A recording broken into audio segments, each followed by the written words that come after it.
Houses जो है ना अपनी जब शेयर जब बताते हैं तो हाई कन्विक्शन आइडियाज बताते हैं।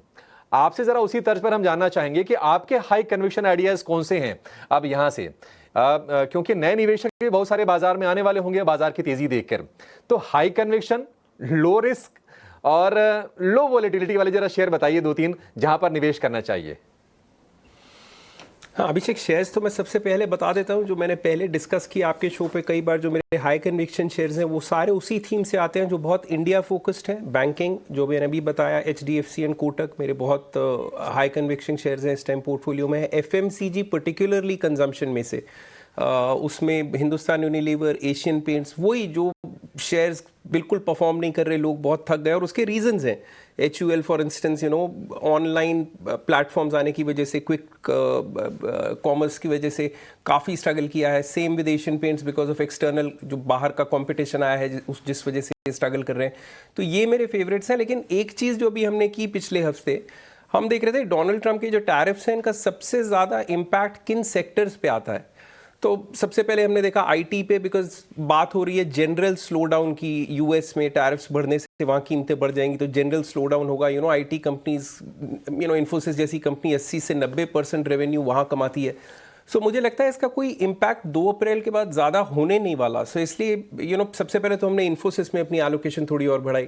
फिर मैंने बोला एक एक करके सारे निकालो सेक्टर्स जहाँ पे इम्पैक्ट आने वाला है। हमने देखा स्टील एंड एल्यूमिनियम बहुत ज़्यादा ओवरप्लेड है ये बात। इंडियन स्टील कंपनीज अमेरिका में माल भेजती ही नहीं है। 3 से 4% शेयर है हमारा जो अमेरिका जाता है for Jindal steel and steel authority of India और शाम मेटालिक्स की, सबका 90% डोमेस्टिक मार्केट में है। हालांकि हमने यहाँ कोई शेयर नहीं ऐड किया बिकॉज काफ़ी ऊंचे वैल्यूएशंस पे ये सारे स्टॉक्स चल रहे थे। एक सेक्टर जो हमने अभी देखा, ऑटो एंसिलरीज। आपको याद होगा मैंने पहले टाटा मोटर्स रेकमेंड किया था बिकॉज मुझे लगता है ये जो 1100 से गिर के 600 के 650 के आसपास आया, ये बिल्कुल एक नी जर्क रिएक्शन है कि टेस्ला इंडिया में आ रहा है। इनके JLR जो 25% रेवेन्यू जिसका अमेरिका से आता है, उस पर टैरिफ्स का एक बहुत इम्पैक्ट पड़ेगा, ज़रूर पड़ेगा। लेकिन मेरा मानना है गोइंग फॉरवर्ड ये अगर अपने ऑल टाइम हाई को भी टच करता है, जो भी इसने 1100-1150 रुपये तक बनाया था, अगले 3 साल में भी, तो भी आप 30 से 35% हर साल कमाएंगे। तो एक तो ये शेयर ऐड करना चाहिए। दूसरा, ऑटो एंसिलरी, वो एक सेक्टर है जहां पे जरूर टैरिफ्स का इमीडिएट बेसिस पे फर्क पड़ेगा। तो हमने देखा मदरसन सुमी जो काफ़ी रेवेन्यू जिसका वहां होता है, वो स्टॉक काफ़ी शार्पली करेक्ट किया है।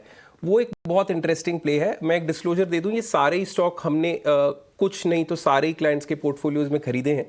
सो to answer your question, I think अगले 3 महीने में अगर मैं देखूं तो मेरे क्लियर फेवरेट्स तो अभी भी बैंकिंग एंड कंजम्पशन है जो इंडिया सेंट्रिक है।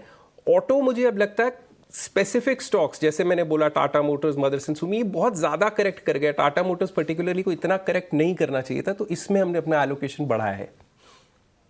मैं